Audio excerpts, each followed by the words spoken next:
آپ صلی اللہ علیہ وسلم نے فرمایا کہ روزہ دار کے لیے دو خوشیاں ملیں گی. ایک خوشی جو اسے افطار کے وقت نصیب ہوتی ہے، اور اس خوشی کا احساس بالخصوص ان گرمی کے دنوں میں ہر شخص کر سکتا ہے کہ بعض اوقات زبان کانٹا بن جاتی ہے، لیکن رب کی رضا چاہنے کا شوق اتنا ہوتا ہے کہ بندہ 7 پردوں میں چھپ کر بھی پانی کا ایک قطرہ تک اپنے حلق سے نہیں اتارتا کہ رب کو بنانا. اور جب یہ خوشی ملتی ہے تو حضور صلی اللہ علیہ وسلم نے دعا کی کہ ذهب الظمأ، پیاس چلی گئی. پیاس نے بجھنا ہی تھا، پیاس بجھ گئی، لیکن یہ جو ایک تھوڑی سی عارضی مشقت تھی اس کے نتیجے میں ہمیشہ رہنے والا اجر ثابت ہو گیا. ثبت الاجر، ذهب الظمأ وابتلت العروق وثبت الاجر انشاءاللہ. یہ اللہ کے نزدیک، اللہ کے ہاں جو اس روزے کا اجر ہے وہ ہمیشہ ہمیشہ کے لیے محفوظ ہو گیا. تو یہ جو اجر محفوظ ہوا اس کے نتیجے کے طور پہ رسول اکرم صلی اللہ علیہ وسلم نے فرمایا کہ دوسری خوشی اس وقت ملے گی جب روزہ دار اپنے رب سے ملے گا، بندہ اپنے رب سے ملے گا. کہ جس بندے سے رب ذوالجلال نے یہ فرما دیا، بھلا کون یہ سوچ سکتا ہے کہ ہماری کوئی بھی عبادت اللہ کے علاوہ کسی اور کے لیے ہے؟ بندہ نماز، حج، زکوٰۃ یا جو بھی نیکی سجدہ ریز ہوتا ہے تو صرف رب ذوالجلال کے لیے ہوتا ہے. للہ رب العالمین، یہیں سے آغاز ہوتا ہے. لیکن روزے کے بارے میں حضور صلی اللہ علیہ وسلم کی حدیث میں جو ہمیں بتایا گیا کہ اللہ تعالیٰ کہتا ہے کہ الصوم لی، روزہ میرے لیے. باقی تمام عبادات بھی رب ذوالجلال کے لیے ہیں. کہ روزہ میرے لیے کا مطلب یہ ہے کہ روزہ ایک ایسا راز ہے جو بندے اور اس کے رب کے درمیان ہے. دنیا کا کوئی اور فرد یا کوئی طاقت اس راز کو نہیں جانتی کہ واقعی روزے سے ہے یا نہیں ہے. بظاہر بالکل دعویٰ کر سکتا ہے کہ روزے سے ہوں، بھوکا پیاسا بھی ہے، سحری افطاری بھی ہے، لیکن وہ حضور صلی اللہ علیہ وسلم نے فرمایا کہ کم من صائم، کتنے روزہ دار ایسے ہیں کہ اسے اس کے روزے میں سے بھوک اور پیاس کے علاوہ کچھ نہیں ملتا. تو کون واقعی روزے سے ہے رب ذوالجلال جانتا ہے. تو اللہ سے دعا ہے کہ وہ ہمیں صرف وہ جو پابندیاں جو اللہ نے اپنے حلال کے بارے میں ہم سے لگائیں اور ہم اس کی پابندی کرتے ہیں، تو اس کے ذریعے سے جو تیاری ہے کہ ہم اللہ تعالیٰ کی منع کردہ چیزوں سے رکنے اور اس کی پابندی کرنے کے بھی خوگر بن جائیں.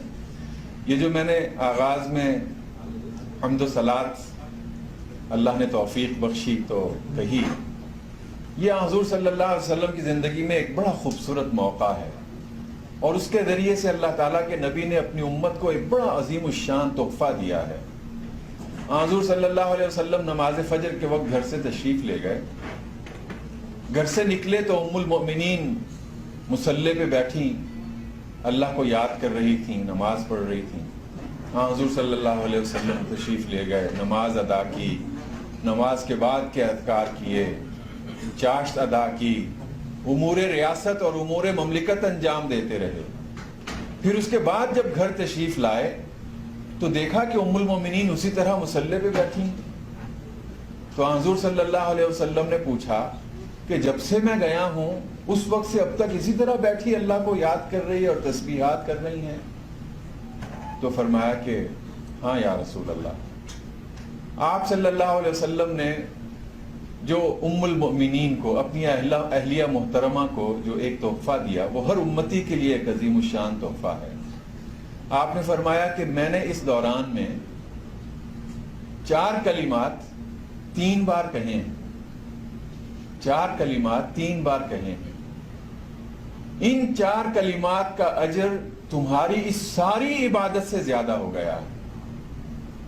اور پھر پوچھنے پہ بتایا کہ میں نے اس دوران میں کیا کہا ہے.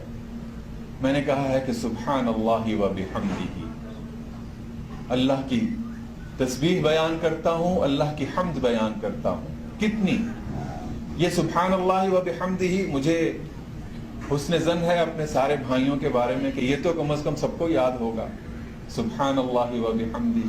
وہ ایک اور حدیث بھی آپ کو یاد ہوگی جس میں آپ نے فرمایا کہ کلمتان خفیفتان علی اللسان ثقیلتان فی المیزان حبیبتان الی الرحمن تملأان ما بین السماء والارض۔ دو کلمات، دو تسبیحات ایسی ہیں ادا کرنے کے لیے زبان پر بڑی آسان ہیں، رب رحمان کو بڑی پسندیدہ ہیں، قیامت کے دن میزان میں بہت وزنی اور ثقیل ہوں گی، اور وہ ہیں سبحان اللہ و بحمدہ سبحان اللہ العظیم۔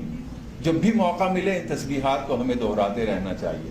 لیکن آپ نے یہ جو خاص تسبیح تھی وہ کیا بتائی؟ میں نے کہا ہے کہ سبحان اللہ و بحمدہ عدد خلقہ۔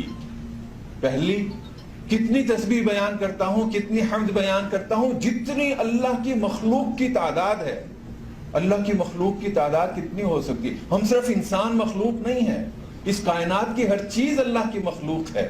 تاروں کی تعداد ہی دیکھ لیجئے کہ کتنی ہوگی، صحراؤں کے ذرے اور سمندر کے قطرے کتنے ہوں گے، سمندر کی مخلوقات کتنی ہوگی، پھول اور پتیاں، اور آپ گنتے چلے جائیے۔ میں ان تمام مخلوقات کی جب سے دنیا وجود میں آئی، جب سے یہ دنیا جب تک یہ رہے گی، اس دوران میں جتنی اللہ کی مخلوقات ہوں گی ان کی جتنی تعداد ہے رب ذوالجلال، میں ان کے برابر تیری حمد اور تسبیح بیان کرتا ہوں۔ عدد خلقہ سبحان اللہ و بحمدہ عدد خلقہ، 3-4 بار کہیں گے یہ ہمیں یاد ہو جائے گا۔ عدد خلقہ ورضا نفسہ، اصل جو مقصد ہے، اصل جو مطلوب ہے کہ اتنی حمد اور اتنی تسبیح بیان ہو جائے کہ اللہ قبول کر لے اور اللہ کی رضا مجھے نصیب ہو جائے۔ رضا نفسہ وزنت عرشہ، اتنی حمد اور تسبیح کہ جتنا اللہ کے عرش کا وزن ہے۔ اللہ کے عرش کا وزن کتنا ہو سکتا ہے؟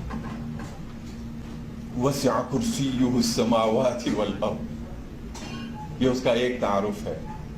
ومداد کلماتہ، اتنی حمد اور تسبیح کہ جتنی مقدار میں اللہ کی تسبیحات اور اللہ کے کلمات لکھنے کے لیے روشنائی درکار ہے، کتنی روشنائی درکار ہو سکتی ہے؟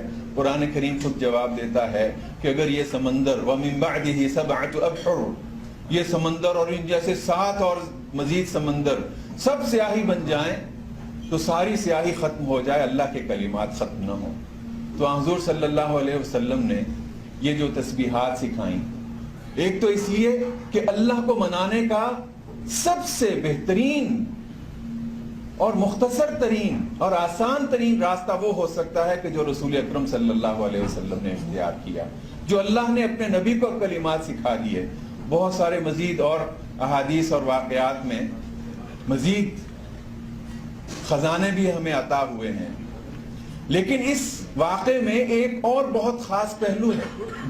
حضور صلی اللہ علیہ وسلم کا یہ جو ارشاد کہ یہ جو تم اتنی دیر سے بیٹھی اور اب تقریباً چاشت کا وقت ہے، تقریباً یعنی کہ آج کی گھڑی کے مطابق دیکھیں تو 9-10 بجے کا وقت ہے، اس وقت تک آپ یہاں پہ تسبیح، میں نے اس دوران میں ان سے زیادہ اجر بھی لے لیا ہے، لیکن میں نے اس کے دوران میں اپنے وہ جو امور منصبی تھے، میں نے وہ جو فرائض نبوت تھے وہ بھی عطا کیے ہیں۔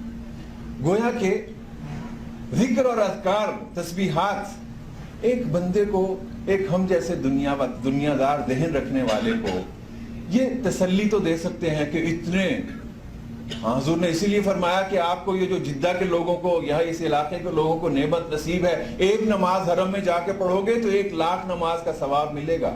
یہ تشفی بھی اپنی جگہ پہ اہم ہے، لیکن ساتھ ہی یہ کہ وہ جو اصل کار نبوت تھا، میں نے ان کلمات کے ذریعے سے وہ اجر بھی سمیٹا ہے، لیکن اپنے اصل کار نبوت سے تغافل یا غفلت نہیں برتی